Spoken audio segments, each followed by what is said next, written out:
গাজা হবে কবরস্থান, ইসরায়েলকে হামাসের হুঁশিয়ারি। গাজা সিটির আকাশে ধোঁয়া, রাস্তায় গর্জে ওঠা ট্যাঙ্কের শব্দ।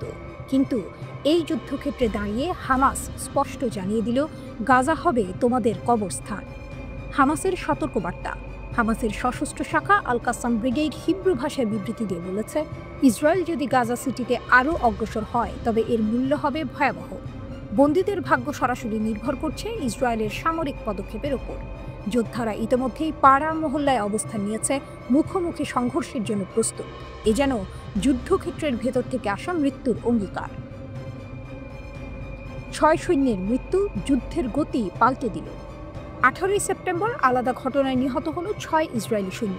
দক্ষিণ গাজার রাফাতে 4 জন মারা গেলেন বুলডোজার এগোনোর সময় রাস্তার পাশে বোমা বিস্ফোরণে। পশ্চিম তীরের একটি সীমান্ত ক্রসিংয়ে জর্ডানের এক বাসিন্দা গুলি চালিয়ে হত্যা করল আরও 2 সৈন্যকে। এ যেন ইসরায়েলের আক্রমণের মাঝেই একের পর এক টুইস্ট। গাজায় আগুনের বৃষ্টি। ইসরায়েলি বিমান হামলায় 33 জনের মরদেহ একসাথে পৌঁছালো আল শিফা হাসপাতালে। ফোন ইন্টারনেট বন্ধ, মানুষ অন্ধকারে বন্দী। ইসরায়েলের সেনারা ট্যাঙ্ক নিয়ে শহরের কেন্দ্রে ঢুকছে, কিন্তু প্রতিটি গলি যেন এক একটা ফাঁদ। রাফার ধ্বংসস্তূপে লুকানো প্রতিরোধ। সামরিক সংবাদদাতা আভি আশকেনাজি স্বীকার করেছেন, রাফা দখল করার দাবি 2 বার করা হলেও হামাস এখনও ভেতরে সক্রিয়। তারা ধ্বংসস্তূপকে যুদ্ধক্ষেত্রে পরিণত করেছে। 3টি পৃথক গুলিযুদ্ধ, এক মারাত্মক রাস্তার বোমা হামলা, সব মিলিয়ে ইসরায়েলের অপ্রতিরোধ শক্তিকে বারবার আঘাত করছে গেরিলা কৌশল। অক্টোবর থেকে বদলে যাওয়া যুদ্ধ। 2023 সালের অক্টোবর থেকে শুরু হওয়া যুদ্ধের চিত্র ভিন্ন। হামাস চালিয়েছে হঠাৎ আক্রমণ, অপারেশন আল আকসা স্টর্ম। ইসরায়েলের শত শত ট্যাঙ্ক, ড্রোন, সাঁজোয়া যান ধ্বংস হয়েছে। সুড়ঙ্গ নেটওয়ার্ক, অ্যাম্বুশ আর বিস্ফোরক দিয়ে হামাস বদলে দিয়েছে যুদ্ধের নিয়ম। বিশ্লেষকরা বলছেন, ইসরায়েল এখন এমন এক ব্যয়বহুল যুদ্ধে আটকে গেছে যার শেষ নেই, নিশ্চিত জয় নেই। ইসরায়েলের ট্যাঙ্ক যখন গাজার রাস্তায় ঢোকে তখন ভেতর থেকে লুকানো প্রতিরোধকারীরা উঠে আসে ছায়ার মতো। বিস্ফোরণ কাঁপিয়ে দেয় ধ্বংসস্তূপ, ধোঁয়ার ভেতর মিলিয়ে যায় যোদ্ধারা। গাজার মানুষ হয়তো ঘর হারাচ্ছে, পরিবার হারাচ্ছে, কিন্তু প্রতিরোধ থামছে না। প্রতিটি ধ্বংসস্তূপ থেকে যেন আবারও জন্ম নিচ্ছে নতুন যোদ্ধা। হামাস শেষ অস্ত্র পর্যন্ত লড়বে, আত্মসমর্পণ করবে না। এই ঘোষণার ভিতরে লুকিয়ে আছে যুদ্ধের আসল টুইস্ট। ইসরায়েল চাইলেও গাজাকে ধ্বংস করে দিতে পারছে না, বরং গাজাই তার কবরস্থানে পরিণত হওয়ার হুমকি দিচ্ছে। এই লড়াই কোথায় গিয়ে থামবে? শান্তির টেবিলে, নাকি গাজার ভাঙা ইট পাথরের ভেতরেই শুরু হবে নতুন এক ইতিহাস? এটাই গাজার যুদ্ধ, যেখানে প্রতিটি গলি এক যুদ্ধক্ষেত্র, আর প্রতিটি সৈন্য জানে সামনে হয়তো অপেক্ষা করছে কবরস্থান।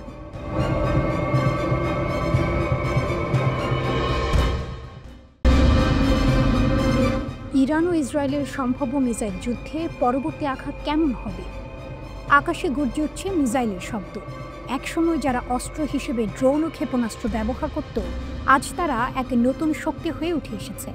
ইরান, যার হাতে এখন হাজার হাজার ক্ষেপণাস্ত্র, পৃথিবীর সবচেয়ে শক্তিশালী প্রতিরক্ষা ব্যবস্থাকে চ্যালেঞ্জ জানিয়ে তাদের আঘাত হানার নজির তৈরি করেছে। এবার প্রশ্ন হচ্ছে, পরবর্তী মিসাইল যুদ্ধ কেমন হতে চলেছে? ইসরায়েল জানাচ্ছে তারা প্রস্তুত, আকাশ ঢেকে রাখবে অ্যারো আর মার্কিন থার্ড ইন্টারসেপ্টর দিয়ে। কিন্তু ইরানও পিছিয়ে নেই। তাদের হাতে হাজারো ক্ষেপণাস্ত্র, সেগুলি মাটির নিচে লুকানো রয়েছে। একবার মুক্ত হলে এই অস্ত্রগুলো শুধু ধ্বংসই ছড়াবে। তবে বাস্তবতা কিছুটা আলাদা।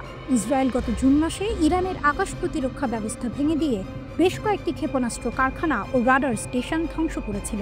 কিন্তু ইরান তাদের শক্তি ছাড়েনি। তারা এখনও 1000-এরও বেশি ব্যালিস্টিক ক্ষেপণাস্ত্র এবং এক নতুন প্রজন্মের অস্ত্র হাতে রেখেছে। যুদ্ধের পর তারা নিজেকে আরও শক্তিশালী করে তুলেছে, ক্ষেপণাস্ত্রের নির্ভুলতা বাড়িয়েছে, সংখ্যা বৃদ্ধি করেছে। তবে এখন সবচেয়ে বড় প্রশ্ন, পরবর্তী সংঘর্ষে কে জয়ী হবে? প্রতিরক্ষা প্রযুক্তি নাকি আক্রমণাত্মক অস্ত্র ভাণ্ডার? ইরানের ক্ষেপণাস্ত্র তাদের কৌশলের প্রাণভোমরা হয়ে উঠেছে। 12 দিনের যুদ্ধে ইরানি মিসাইল ইসরায়েলের প্রতিরক্ষা ভেদ করে হামলা চালিয়েছে। শুধু বাড়িঘরই নয়, সামরিক স্থাপনাতেও আঘাত হেনেছে। ইরান জানিয়ে দিয়েছে তারা এখন শুধুমাত্র আক্রমণাত্মক নয়, প্রতিরক্ষা ব্যবস্থা ভাঙতে সক্ষম। এদিকে ইসরায়েলি প্রতিরক্ষা ব্যবস্থা অত্যন্ত শক্তিশালী, কিন্তু ইরান যদি তাদের ক্ষেপণাস্ত্রের নির্ভুলতা আরও বাড়িয়ে দেয় বা নতুন প্রযুক্তি যুক্ত করে, তাহলে কি ইসরায়েল তাদের আকাশ প্রতিরক্ষা ব্যবস্থা বজায় রাখতে পারবে? প্রশ্ন উঠছে, ইরানের প্রযুক্তি উন্নত হলে ইসরায়েলের প্রতিরক্ষা কতটা টিকবে? ইরান এখন এমন এক পরিস্থিতি তৈরি করতে চায় যেখানে ইসরায়েলের প্রতিরক্ষা ব্যবস্থার কোনো জবাব থাকবে না। তাদের ক্ষেপণাস্ত্রগুলির সংখ্যা বৃদ্ধি, উন্নত প্রযুক্তি আর সঠিক সময়ে আক্রমণ, এগুলোই ইরানের শক্তি। অন্যদিকে ইসরায়েল দ্রুততম সময়ের মধ্যে প্রতিরক্ষা ব্যবস্থা শক্তিশালী করতে চাচ্ছে। তারা লেজার অস্ত্র, স্যাটেলাইট প্রযুক্তি ব্যবহারের চেষ্টা করছে, কিন্তু এই প্রযুক্তিগুলোর বাস্তবায়ন সময় সাপেক্ষ। এখানেই মূল টুইস্ট। অর্থনীতি ও প্রযুক্তির দিক দিয়ে কি ইরান এগিয়ে থাকবে? তাদের ক্ষেপণাস্ত্রের দাম অনেক কম, যেখানে প্রতিরক্ষা ব্যবস্থার খরচ কয়েক মিলিয়ন ডলার। ইরান একসঙ্গে হাজারো মিসাইল ছুড়লেও খরচ হবে কম। অন্যদিকে ইসরায়েলকে প্রতিটি আক্রমণ ঠেকাতে হাজার হাজার ডলার খরচ করতে হবে। তাহলে পরবর্তী মিসাইল যুদ্ধ হবে কি প্রযুক্তির যুদ্ধ, অর্থনীতির যুদ্ধ, নাকি এক মানসিক যুদ্ধ যেখানে ইরান তাদের 1000 ক্ষেপণাস্ত্র দিয়ে ইসরায়েলের ঘুম ছিনিয়ে নেবে?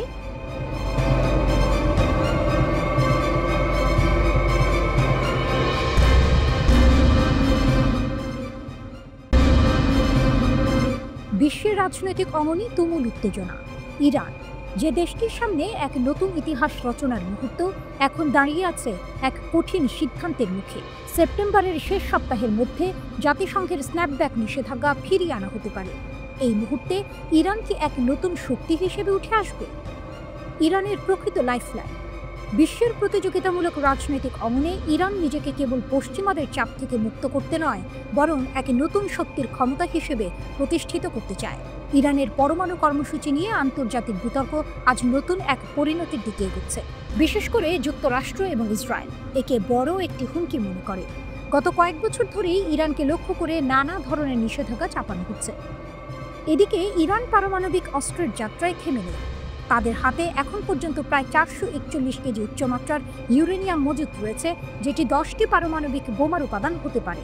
ইরান অবশ্য অভিযোগ অস্বীকার করেছে, জানিয়ে দিয়েছে যে 2018 সালে যুক্তরাষ্ট্র একতরফা চুক্তি ভেঙে যাওয়ার পর তারা এই পদক্ষেপ নিয়েছে। কিন্তু এই অচল অবস্থায় ইরান নিজের পরমাণু শক্তি আরও দৃঢ় করতে নতুন কৌশল নিয়ে এগিয়ে যাচ্ছে। তবে পশ্চিমের চাপের মধ্যে ইরান চীন ও রাশিয়ার হাত ধরে নতুন কৌশল তৈরি করছে। এটি তাদের পূর্বমুখী কূটনীতি হিসেবে পরিচিত। গত মাসের সাংহাইতে ইরানের প্রেসিডেন্ট মাসুদ পেজেশকিয়ান চীন ও রাশিয়ার নেতাদের সঙ্গে একের পর এক বৈঠক করেছেন। চীনের প্রেসিডেন্ট শি জিনপিং এর সাথে বৈঠকে ইরান ঘোষণা করেছে তারা 25 বছরের কৌশলগত চুক্তি বাস্তবায়নে প্রস্তুত। রাশিয়ার প্রেসিডেন্ট পুতিনের সঙ্গেও একই বার্তা দেওয়া হয়েছে। এই কৌশলগত সঙ্গী হতে চায় চীন ও রাশিয়া, কিন্তু প্রশ্ন উঠছে তাদের মধ্যে সত্যি কতটা সহযোগিতা থাকবে? অতীতে ইরান এই দুটি দেশকে সহযোগিতা হিসেবে দেখেছে, তবে কার্যত বাস্তবতায় সেটি সফল হয়নি। বিশ্লেষকরা বলছেন এই নতুন কূটনৈতিক পথকে আবারও ইরানকে একই পথে ফেলবে, কারণ অতীতে ব্যাংকিং জটিলতা, পশ্চিমের চাপ এবং কর্পোরেট দ্বিধার কারণে ইরানের পূর্বমুখী কৌশল ফলপ্রসূ হয়নি। এবার কি ইরান হবে এক নতুন শক্তি? চীন ও রাশিয়ার কৌশলগত সহযোগিতা অনেকেই একে ইরানের লাইফলাইন বলে মনে করছে। তাতে ইরান মেলে রাখতে পারবে অর্থনৈতিক মুক্তি, নতুন প্রযুক্তি এবং অবকাঠামো।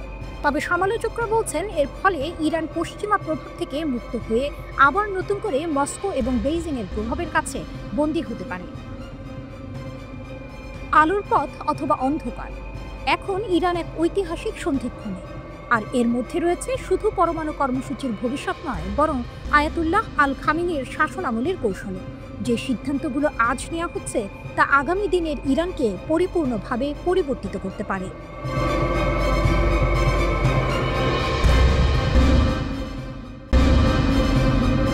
ইরান ও ইসরায়েলের পারমাণবিক তুমুল উত্তেজনা, পরবর্তী অধ্যায়ের রূপ কি? মধ্যপ্রাচ্যের আকাশে কি আবারও বজ্রপাতের মতো ছড়িয়ে পড়ছে উত্তেজনার আগুন? পারমাণবিক অস্ত্র তৈরির অভিযোগে একসময় ইরানকে লক্ষ্য করে আক্রমণ চালিয়েছিল ইসরায়েল। আজ সেই ইসরায়েল নিজেই সশস্ত্র হচ্ছে পারমাণবিক অস্ত্র তৈরির দিকে। ইসরায়েলের শিমন পেরেস পারমাণবিক কেন্দ্রে নতুন এক চুল্লি স্থাপন করছে, যা নতুন করে আলোড়ন সৃষ্টি করেছে আন্তর্জাতিক মহলে। তবে প্রশ্ন উঠছে, এখন কি পাল্টা হামলা চালাবে ইরান? মার্কিন সংবাদ মাধ্যম এপি নিউজ সম্প্রতি জানিয়েছে ইসরায়েলের ডিমোনা শহরের ওই পারমাণবিক কেন্দ্রে নতুন একটি চুল্লি স্থাপন করা হচ্ছে। স্যাটেলাইট চিত্র বিশ্লেষণ করে বিষয়টি নিশ্চিত করেছে আন্তর্জাতিক সামরিক বিশেষজ্ঞরা। তাদের দাবি, ওই স্থাপনাটির আশেপাশে কোনো বেসামরিক বিদ্যুৎ কেন্দ্র নেই। যা এই প্রকল্পের প্রকৃত উদ্দেশ্যকে আরও সন্দেহজনক করে তুলছে। সুতরাং ইসরায়েল কি আসলে পারমাণবিক অস্ত্র তৈরির পরিকল্পনা করছে, নাকি তা একেবারেই অন্য কিছু? বিশ্লেষকরা একমত হতে পারেননি, তবে তারা এটি নিশ্চিত করেছেন যে মধ্যপ্রাচ্যের একমাত্র পারমাণবিক শক্তি ইসরায়েল। কিছু আন্তর্জাতিক বিশ্লেষক দাবি করেছেন যে ইসরায়েলের হাতে বর্তমানে প্রায় 90টি পারমাণবিক ওয়ারহেড রয়েছে, যেগুলোর মধ্যে বেশ কিছু রয়েছে ডিমোনা শহরের মরুভূমিতে। কিন্তু ইসরায়েল পারমাণবিক অস্ত্র নিয়ন্ত্রণ চুক্তির আওতায় আসতে রাজি হয়নি, যার ফলে জাতিসংঘ বা পারমাণবিক শক্তি সংস্থা এই বিষয়টি স্বাধীনভাবে পর্যালোচনা করতে পারছে না। চলতি বছরের জুনে ইসরায়েল আবারও ইরানের পারমাণবিক ও সামরিক স্থাপনাগুলিতে বিমান হামলা চালিয়েছে, ইরান পারমাণবিক অস্ত্র তৈরি করছে এমন অজুহাত দিয়ে। যদিও ইসরায়েল এই দাবির পক্ষে কোনো প্রমাণ হাজির করতে পারেনি, কিন্তু আন্তর্জাতিক সংস্থাগুলি দাবি করছে ইরান যে পরিমাণ ইউরেনিয়াম সংগ্রহ করেছে তাতে তারা খুব দ্রুত 6টি পারমাণবিক অস্ত্র তৈরি করতে পারবে। এখন একটি নতুন প্রশ্ন উঠছে, ইরান কি এখন পারমাণবিক অস্ত্র তৈরির প্রস্তুতি নিচ্ছে? এবং যদি তা সত্যি হয়, তাহলে ইসরায়েলের আগ্রাসনের জবাব কেমন হবে? ইরানের সামরিক বাহিনী তার প্রস্তুতি সম্পূর্ণ করে ফেলেছে। ইরানের পররাষ্ট্রমন্ত্রী আব্বাস আরাকচি সতর্ক করে দিয়েছেন, ইসরায়েল যদি আবারও কোনো ষড়যন্ত্র করে তাহলে তার জবাব হবে পূর্বের চেয়ে আরও ভয়াবহ। ইরানের প্রতিরক্ষা ব্যবস্থাও এখন অনেক শক্তিশালী হয়ে উঠেছে, বিশেষ করে তাদের ব্যালিস্টিক মিসাইল ক্ষমতা এবং সাইবার নিরাপত্তা ব্যবস্থার উন্নতি। একদিকে ইসরায়েল নিজের পারমাণবিক অস্ত্র বাড়াচ্ছে, অন্যদিকে ইরানের প্রতিশোধ নিতে প্রস্তুত। এই অবস্থায় আগামী দিনগুলোতে কি ঘটবে? ইরান নিজের ক্ষেপণাস্ত্র কার্যক্রম আরও নিখুঁত করে তুললে কি ইসরায়েল তাদের আকাশ প্রতিরক্ষা ব্যবস্থা টিকিয়ে রাখতে পারবে? এখনই বলা যাচ্ছে না, তবে বাস্তবতা হলো এ ধরনের উত্তেজনা মধ্যপ্রাচ্যকে আরও অস্থিতিশীল করে তুলতে পারে। দুই শক্তিশালী দেশের মধ্যে এই পারমাণবিক প্রতিযোগিতা শুধু যুদ্ধের গতি নয়, অর্থনীতি, প্রযুক্তি এবং সামরিক গতির প্রতিযোগিতাও হয়ে উঠবে।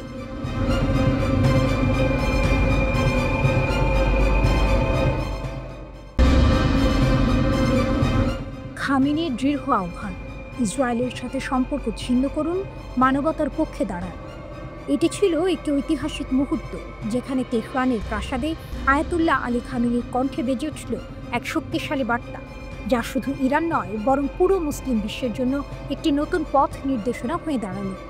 গাজার যুদ্ধের ভেতরে শিশুদের কান্না দেখে খামেনি আর চুপ থাকতে পারেননি।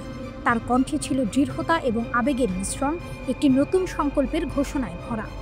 আজ আমরা দাঁড়িয়ে আছি মানবতার পক্ষে প্রশ্ন করার সময়, কোথায় দাঁড়াবো আমরা? এবং এর সাথে সাথেই সবার চোখে গড়িয়ে পড়ল সেই বাস্তবতা।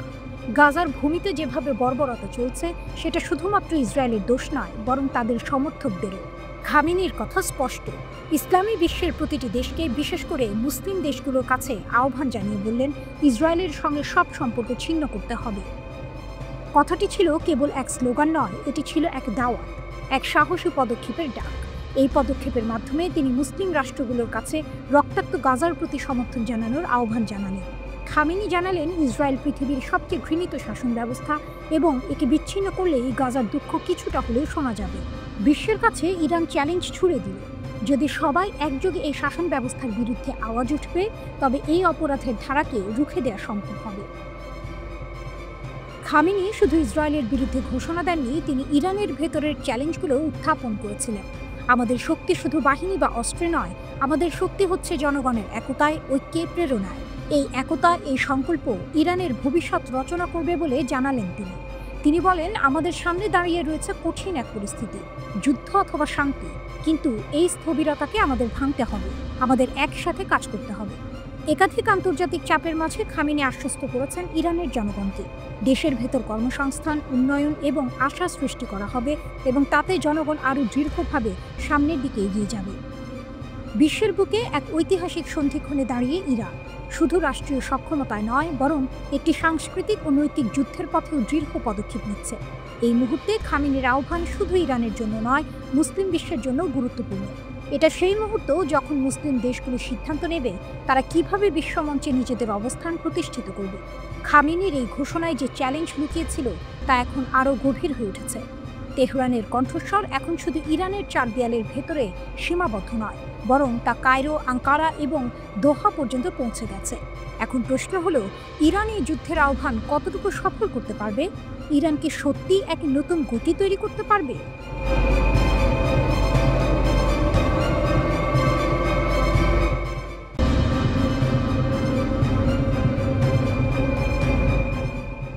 দোহায় আগুন, বন্ধু আমেরিকার চোখের সামনেই কাতারে ইসরায়েলের ঝড়।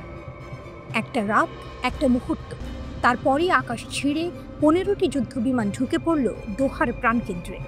ইসরায়েলি বাহিনীর হঠাৎ এই হামলায় স্তব্ধ হয়ে গেল কাতার। হামাস নেতাদের লক্ষ্য করে চালানো হয়েছিল হামলা। প্রাণ হারিয়েছেন 6 জন, তাদের মধ্যে কাতারের অভ্যন্তরীণ নিরাপত্তা বাহিনীর একজন সদস্যও আছেন। কিন্তু যে শীর্ষ হামাস নেতাদের জন্য এত নাটক, তারা সবাই অক্ষত রয়ে গেছেন। বন্ধুত্বের আড়ালে ছুরি, প্রশ্নটা সবার মনে, যে কাতার আমেরিকার এত ঘনিষ্ঠ মিত্র, সেই কাতারে হামলা চালানোর সাহস পেল কিভাবে ইসরায়েল? উত্তর এসেছে ওয়াশিংটন থেকে।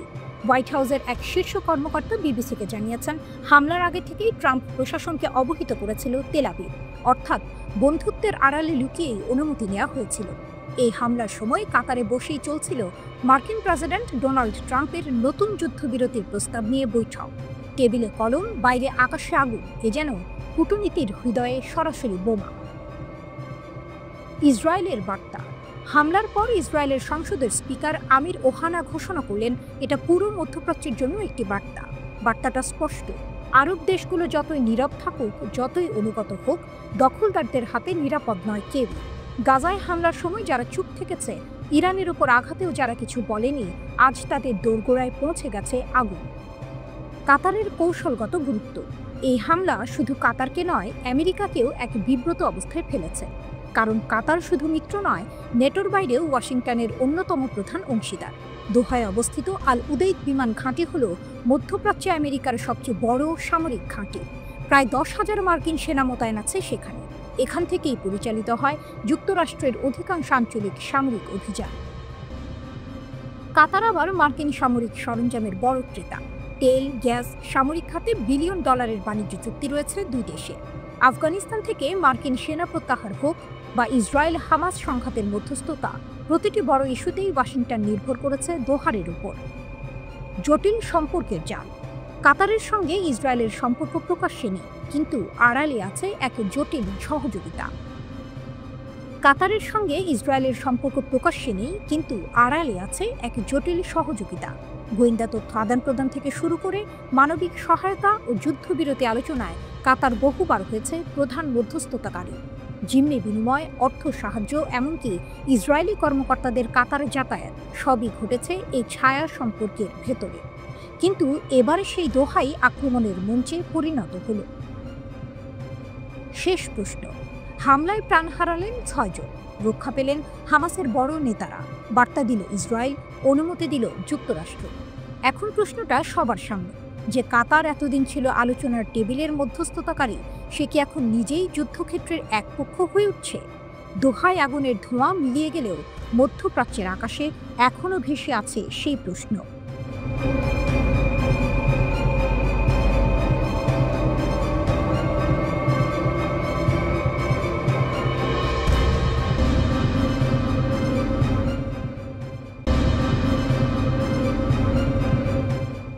দোহার আকাশে আগুন, কূটনীতির মাটিতে ভূমিকম্প। একটা রাত, একটা গর্জন, তারপরে যেন থরথর করে কেঁপে উঠল দোহা। ইসরায়েলের বিমান হামলায় ফিলিস্তিনি প্রতিরোধ আন্দোলনের নেতারা ছিল মূল লক্ষ্য, কিন্তু আঘাত লাগলো কাতারের হৃদয়ে। প্রথমবারের মতো কাতারের মাটিতে এমন হামলায় প্রাণ হারালো অন্তত 6 জন। হামাস নেতারা বলছেন অন্তত 5 জন নিহত, কিন্তু যাদের উদ্দেশ্য করে হামলা চালানো হয়েছিল, সেই হামাস নেতারা সবাই বেঁচে গেছেন। আন্তর্জাতিক গণমাধ্যম এই তথ্য নিশ্চিত করেছে। হামলার দায়ও স্বীকার করেছে ইসরায়েল। সার্বভৌমত্বে আগুন। বিস্ফোরণের পরপরই ক্ষোভ ঝড়ের মতো ছড়িয়ে পড়ে দোহায়। কাতারের পররাষ্ট্রমন্ত্রী শেখ মোহাম্মদ বিন আব্দুল রহমান আল থানি স্পষ্ট জানিয়ে দিলেন, আমাদের সার্বভৌমত্বে আঘাত সহ্য করব না, কাতারের জবাব দেওয়ার অধিকার আছে। তিনি ইসরায়েলের এই হামলাকে বললেন রাষ্ট্রীয় সন্ত্রাসবাদ। শুধু নিন্দা নয়, দোহা কি প্রস্তুত সামরিক জবাব দিতেও? একই সঙ্গে ইসরায়েলকে আইনি কাঠগড়ায় দাঁড় করাতে গঠন করা হয়েছে একটি বিশেষ দল। আল থানির ভাষায়, ইসরায়েলকে বাগে আনতে হলে মধ্যপ্রাচ্যের দেশগুলোকে এখনই একজোট হতে হবে। বিশ্ব এক সন্ধিক্ষণে দাঁড়িয়ে আছে। এই বর্বরতা থামাতে হলে প্রতিটি অঞ্চলেরই প্রতিক্রিয়া জানানো জরুরি। হঠাৎ বদলে যাওয়া কূটনীতি। হামলার মুহূর্তে হামাস নেতারা আসলে শান্তি আলোচনা করছিলেন। মার্কিন মধ্যস্থতায় যুদ্ধবিরতির বিষয়ে কাতারে বৈঠক চলছিল। ঠিক তখনই মাথার উপর আছড়ে পড়ে আগুনের গোলা। এ যেন কূটনীতির টেবিলে বসে থাকা মানুষদের জন্য মৃত্যুর বার্তা। দোহা ক্ষোভে ফুঁসে উঠলেও আসল ধাক্কা খেল মার্কিন প্রস্তাবিত শান্তি প্রক্রিয়া। আমিরের ফোন, ট্রাম্পের প্রতিক্রিয়া। কাতারের আমির শেখ তামিম বিন হামিদ আল থানি ফোন তুললেন। অপর প্রান্তে ছিলেন মার্কিন প্রেসিডেন্ট ডোনাল্ড ট্রাম্প। আমির সাফ জানালেন এটা এক বেপরোয়া সন্ত্রাসী হামলা। ট্রাম্পও স্বীকার করলেন কাতারের সার্বভৌমত্বে আঘাত করা হয়েছে, তবে তিনি সমাধান খুঁজলেন কূটনীতির পথে। বললেন মধ্যপ্রাচ্যের সংকট সমাধান করতে হবে আলোচনার টেবিলে, কিন্তু দোহা মনে করছে শুধু আলোচনার সময় শেষ হয়ে গেছে, এবার প্রয়োজন প্রতিরোধের ভাষা। কে কাকে জানালো? সবচেয়ে বড় প্রশ্ন উঠছে যুক্তরাষ্ট্রকে ঘিরে। ওয়াশিংটনের দাবি মার্কিন সামরিক বাহিনী হামলার খবর পেয়েই কাতারকে জানিয়েছে যাতে প্রস্তুতি নিতে পারে, কিন্তু দোহা বলছে একেবারে উল্টো কথা। তাদের সঙ্গে যোগাযোগ করা হয়েছে বিস্ফোরণের শব্দ পাওয়ার পর, আগে নয়। এই বিরোধী দাবি নতুন বিভ্রান্তি ছড়াচ্ছে। কাতার কি সত্যিই অন্ধকারে রাখা হয়েছিল, নাকি আসল সত্য গোপন করছে অন্য কেউ? নাটকের শেষ প্রশ্ন। হামলার দায় নিয়েছে ইসরায়েল। কাতার বলছে এই বর্বরতা উপেক্ষা করা চলবে না। মার্কিন যুক্তরাষ্ট্র আবার শান্তি আলোচনার পথে হাঁটতে চাইছে, কিন্তু দোহার রাস্তায় আজ যে প্রশ্নটা ঘুরছে, এই হামলার জবাব কি শুধু কূটনীতির কালি দিয়েই লেখা হবে, নাকি শিগগির দেখা দেবে প্রতিশোধের আগুন?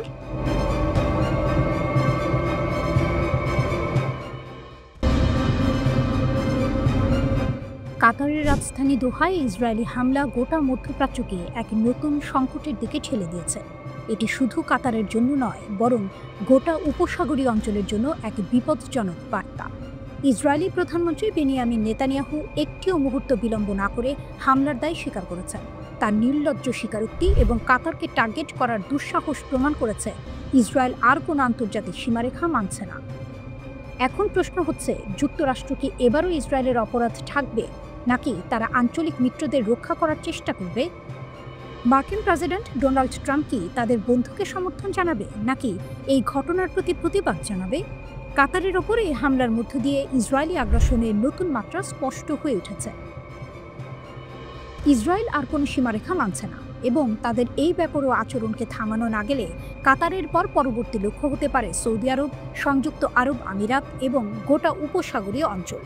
ইসরায়েল এখন আগ্রাসন চালাচ্ছে, যেমন ইরানের বিরুদ্ধে যুদ্ধ শুরু, সিরিয়ার ভূখণ্ড দখল, আঞ্চলিক সশস্ত্র গোষ্ঠীগুলোর শীর্ষ নেতাদের হত্যা সহ ফিলিস্তিনে হত্যাকাণ্ডের মাত্রা বাড়ানো। এই ধরনের পদক্ষেপ মধ্যপ্রাচ্যে ইসরায়েলের একচেটি আধিপত্য প্রতিষ্ঠার উদ্দেশ্যে। বিশ্লেষকরা বলছেন ইসরায়েলের হাতে আঞ্চলিক মার্কিন মিত্ররাও এখন নিরাপদ নয়। কাতারে হামলার বিষয়ে যুক্তরাষ্ট্রকে আগে ভাগে জানানো হলেও ইসরায়েল একাই হামলা চালিয়েছে এমন দাবি মার্কিন প্রেসিডেন্ট ডোনাল্ড ট্রাম্পের।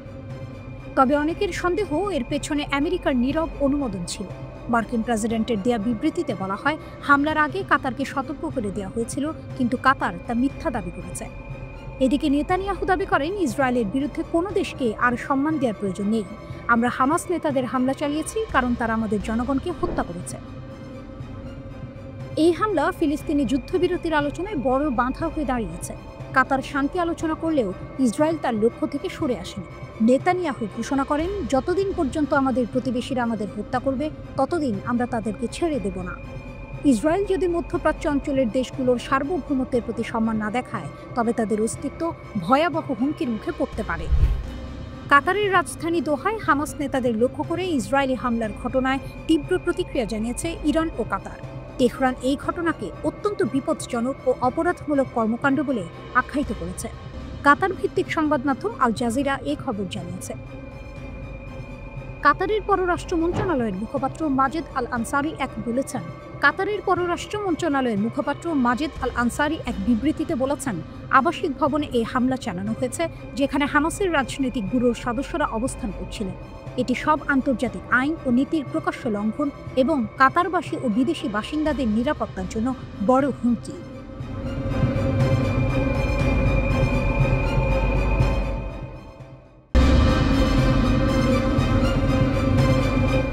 বিশ্ব রাজনীতির মঞ্চে এক অনন্য ঘটনা ঘটছে।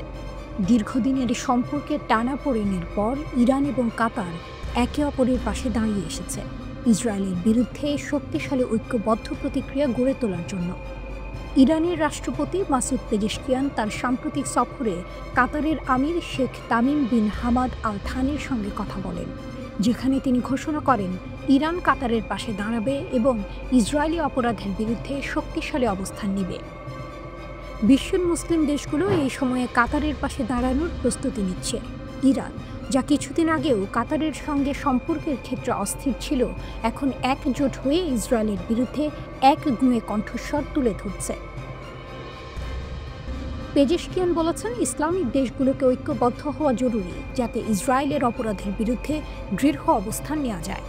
এদিকে কাতারের আমির শেখ তামিম তার একে অপরের সঙ্গে আলোচনা সত্ত্বেও নেতানিয়াহু সরকার যে সীমাহীন বোমা বর্ষণ করেছে তা নিয়ে গভীর উদ্বেগ প্রকাশ করেন। তিনি বলেন, নেতানিয়াহু তার অপরাধের জন্য কোনো সীমা মানে না, সে আক্রমণ করে চলেছে বিনা বাধায়। এই ঘটনা কেবল রাজনৈতিক পর্যায়ে নয়, পুরো বিশ্বের মুসলিম জাতিগুলোর কাছে একটি বড় বার্তা হয়ে দাঁড়িয়েছে। কাতার এবং ইরান একসঙ্গে ইসরায়েলের বিরুদ্ধে সাহসিকতার সঙ্গে মুখ খুলতে শুরু করেছে। তাদের ঐক্যের মাধ্যমে মুসলিম বিশ্বে এমন এক ভয়ঙ্কর প্রতিক্রিয়া সৃষ্টি হতে পারে যা ইসরায়েলকে নিজেদের ভূমিকা পুনর্বিবেচনা করতে বাধ্য করতে পারে। কিন্তু এই পুরো পরিস্থিতি কি কেবল একটি রাজনৈতিক খেলা, নাকি এটি ধর্মীয় ও মানবাধিকার সংক্রান্ত এক গভীর সংকট? ইসরায়েলের সাম্প্রতিক হামলা, বিশেষত কাতারের রাজধানীতে হামাস নেতাদের উপর আক্রমণ, আন্তর্জাতিক অঙ্গনে সমালোচনার ঝড় তুলেছে।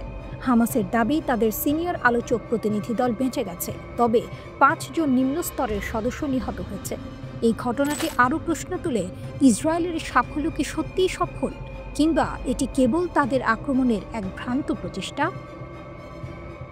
বিশ্ব মুসলিম জাতিগুলোর একত্রিত প্রতিক্রিয়া কেবল রাজনৈতিকভাবে গুরুত্বপূর্ণ নয়, এটি মানবাধিকার এবং ন্যায় বিচারের একটি মাপকাঠি হিসেবে কাজ করছে।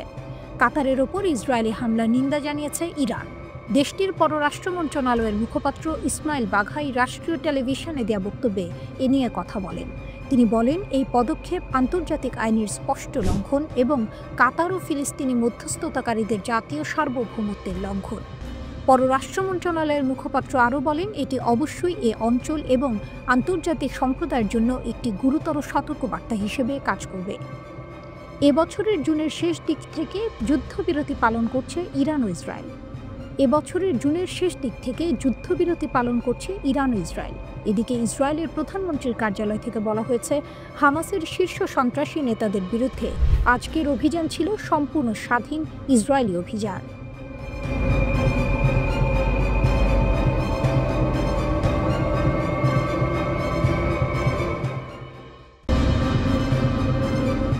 চীনের ভয়াবহ সাইবার হামলা, তথ্য চুরি না বিশ্ব নিয়ন্ত্রণের পরিকল্পনা?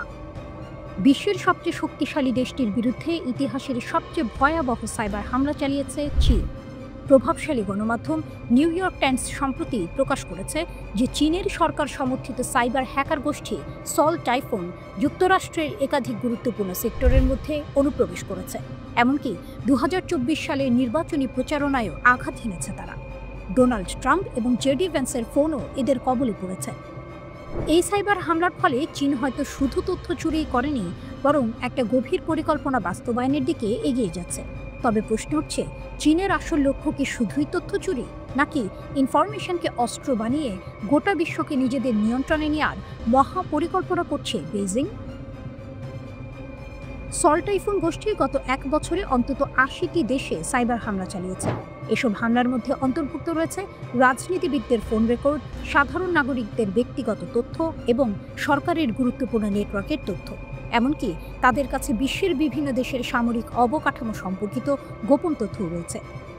এফবিআইয়ের সাবেক এক কর্মকর্তার মতে, যুক্তরাষ্ট্রের প্রতিটি নাগরিক হয়তো এই সাইবার হামলার শিকার হয়েছে। পশ্চিমা গোয়েন্দাদের ধারণা, চীন এই হ্যাক হওয়া তথ্য ব্যবহার করে রাজনীতিবিদ, মানবাধিকার কর্মী এবং গুপ্তচরদের টার্গেট করতে পারে। অথচ চীনের সরাসরি জড়িত থাকা নিয়ে কোনো প্রমাণ এখনও হাতে আসেনি। তবে সল্ট টাইফুন গোষ্ঠী একা এই হামলা চালায়নি, অন্তত 3টি চীনা প্রযুক্তি কোম্পানিও এতে জড়িত বলে ধারণা করা হচ্ছে। এই সাইবার হামলার ফলে চীন দীর্ঘদিন ধরে বিশ্বের নেটওয়ার্কের মধ্যে ঢুকে চলেছে, নিজেদের তথ্য ভাণ্ডার গড়ে তুলছে। ইউরোপ, যুক্তরাষ্ট্র এবং অন্যান্য পশ্চিমা দেশগুলো এই হামলার তীব্র নিন্দা জানিয়ে চীনের বিরুদ্ধে যৌথ বিবৃতি দিয়েছে। তার অভিযোগ করেছে চীন ইচ্ছাকৃতভাবে বৈশ্বিক নেটওয়ার্কে অনুপ্রবেশ করে গুরুত্বপূর্ণ তথ্য চুরি করেছে, যা ভবিষ্যতে বিশ্বের জন্য বিপজ্জনক হতে পারে।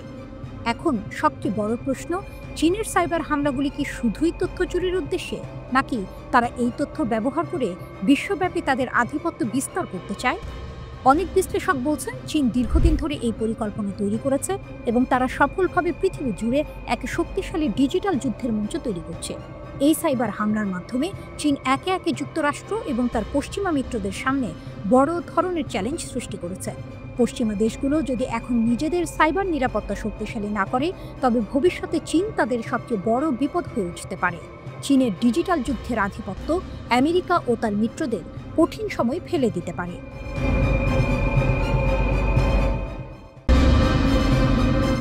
72 ঘন্টায় 6 দেশে ইসরায়েলের আক্রমণ। ইসরায়েলের আগুনে জ্বলে উঠল মধ্যপ্রাচ্য ও আফ্রিকা। মাত্র 72 ঘন্টা। এই অল্প সময়েই ইসরায়েল তার আগুন ছড়িয়ে দিয়েছে মধ্যপ্রাচ্য ও উত্তর আফ্রিকার 6টি দেশে। কেউ ভাবেনি দোহায় শান্ত কাতারের বুকে হঠাৎ করেই নামবে আগুনের বৃষ্টি। 9 সেপ্টেম্বর কাতারের রাজধানী। যুক্তরাষ্ট্রের প্রস্তাবিত যুদ্ধবিরতি নিয়ে আলোচনা করতে বসেছিলেন হামাসের নেতারা। সেই বৈঠকের মাঝেই আকাশ চিরে নেমে আসে ইসরায়েলের বিমান হামলা। মুহূর্তেই আগুন, ধোঁয়া আর মৃত্যু। নিহত অন্তত 6 জন। তাদের মধ্যে আছেন হামাসের শীর্ষ নেতা খলিল আল হায়ার ছেলে, তার কার্যালয়ের পরিচালক, 3 দেহরক্ষী এবং 1 কাতারি নিরাপত্তা কর্মী। তবে নেতারা অল্পের জন্য বেঁচে যান। কালো ধোঁয়ার ঢেউ ছুঁয়ে যায় ওয়েস্ট বেলাগুন এলাকা, যেখানে দূতাবাস, স্কুল আর আবাসিক ভবন। আর মাত্র 35 কিলোমিটার দূরে মার্কিন সেন্টিকম ঘাঁটি, যা নিঃশব্দে সাক্ষী থাকে আগুনের এই খেলা। গাজায় মৃত্যু, অনাহারে কাঁপছে মানুষ। একই সময়ে গাজার আকাশও ছিন্ন ভিন্ন। 8 ও 9 সেপ্টেম্বর মাত্র 2 দিনে নিহত হন 150 জনের বেশি ফিলিস্তিনি, আহত 540 জনেরও বেশি। ট্র্যাজেডির গভীরতম দৃশ্য, ত্রাণ আনতে গিয়ে 14 জন নিহত, অনাহারে মরে যায় 6 জন। 2023 সালের অক্টোবর থেকে এই পর্যন্ত গাজায় ইসরায়েলের হামলায় নিহত 64,000-এরও বেশি মানুষ। ধ্বংসস্তূপ এখনো ঢেকে রেখেছে বহু অচেনা মুখ। লেবাননে যুদ্ধবিরতির কফিন। গত নভেম্বরে করা যুদ্ধবিরতি চুক্তি যেন কাগজে লেখা ইতিহাস। 8 সেপ্টেম্বর দুপুরে ইসরায়েলি যুদ্ধবিমান বোমা বর্ষণ করে লেবাননের বেকা ও হারমেল এলাকায়। নিহত অন্তত 5 জন। ইসরায়েলের দাবি হিজবুল্লাহর অস্ত্র ভাণ্ডার টার্গেট। কিন্তু সেখানেই থামেনি তারা। পরদিন বৈরুতের দক্ষিণে আবারও ড্রোন হামলা, আহত 1 হিজবুল্লাহ যোদ্ধা। সীমান্তের 5টি পোস্ট দখল করে রেখেছে ইসরায়েল। সিরিয়ার আকাশে বিস্ফোরণ। 8 সেপ্টেম্বর গভীর রাতে হঠাৎ আলো। হোমসের বিমান ঘাঁটি আর লাতাকিয়ার সেনা ক্যাম্প কেঁপে ওঠে। স্থানীয়রা শুনেছেন প্রবল বিস্ফোরণের শব্দ। সিরিয়ার পররাষ্ট্র মন্ত্রণালয় বলেছে এটা শুধু হামলা নয়, দেশটির সার্বভৌমত্বে আঘাত। প্রেসিডেন্ট আসাদের পতনের পর থেকে এই পর্যন্ত প্রায় 100 বার ইসরায়েল সিরিয়ায় হামলা চালিয়েছে। ধ্বংস হয়েছে 135টি স্থাপনা, নিহত অন্তত 61 জন। তিউনিসিয়ার বন্দরে আগুন। গাজা অবরোধ ভাঙতে যাওয়া বহর, 50টিরও বেশি জাহাজ। 8 সেপ্টেম্বর রাতে তাদের একটি ফ্যামিলি বোট তিউনিসিয়ার সিদি বৌ সাইদ বন্দরে দাঁড়ানো ছিল। হঠাৎ ড্রোন হামলা, আগুনে ঘিরে যায় 23 মিটার লম্বা জাহাজ। তবে ভাগ্যক্রমে 6 যাত্রী রক্ষা পায়। পরের দিন একই ঘটনা, যুক্তরাজ্যের পতাকাবাহী আরেক জাহাজে ড্রোন হামলা। আগুন জ্বলে ওঠে, কিন্তু প্রাণহানি হয়নি। ইতিহাস যেন পুনরাবৃত্তি। 2010 সাল থেকেই ইসরায়েল একের পর এক ত্রাণবহর আটকে দিচ্ছে। ইয়েমেনের আকাশেও বজ্র। 10 সেপ্টেম্বর আঘাত হানে ইয়েমেনের রাজধানী সানায়। লক্ষ্য হুথি বিদ্রোহীরা। ক্ষতিগ্রস্ত হয় সানা বিমানবন্দর। গত মে মাসে ইসরায়েল একই বিমানবন্দরে হামলা চালিয়েছিল। এতে বিমানবন্দরটি বেশ ক্ষতিগ্রস্ত হয়েছিল। 28 আগস্টের হামলায় হুথি সরকারের প্রধানমন্ত্রী আহমেদ আল রাহাবি ও আরও কয়েকজন শীর্ষ কর্মকর্তা নিহত হন।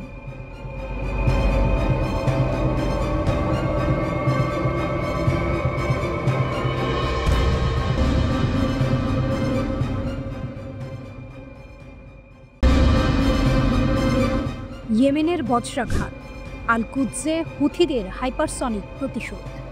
একটা আগুন, একটা বজ্র, তারপর কেঁপে উঠল ইসরায়েলের দখলকৃত ভূমি।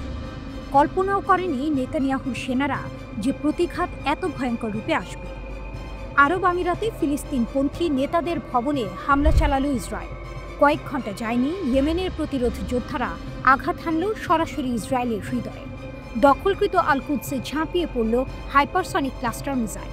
এ যেন চোখের বদলে চোখ। আঘাতের পর্দা উন্মোচন।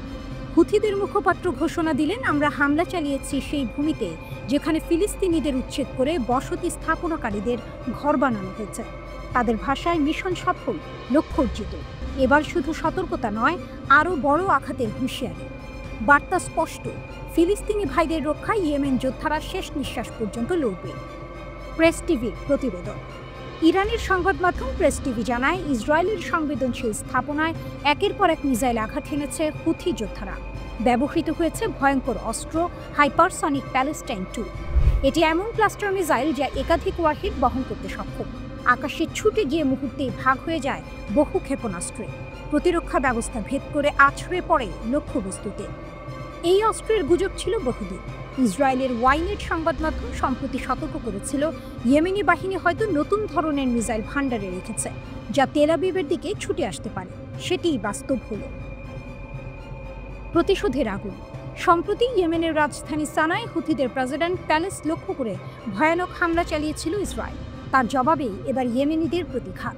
শুধু আল কুদস নয়, হুথিদের হামলায় কেঁপে উঠেছে বেন গুরিয়ন বিমানবন্দর, ইসরায়েলের বন্দর, এমনকি লোহিত সাগরের নৌপথ।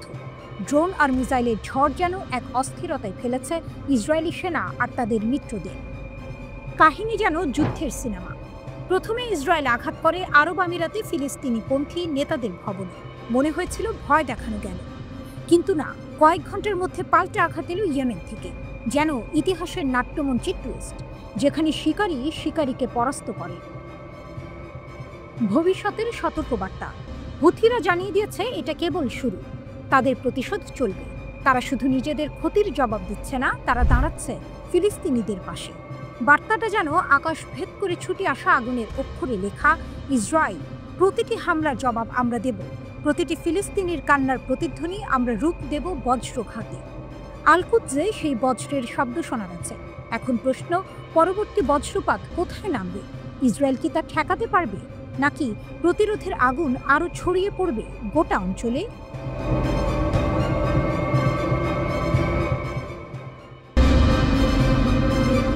দোহায় বিস্ফোরণ, কাতারের বিশ্বাসভঙ্গ।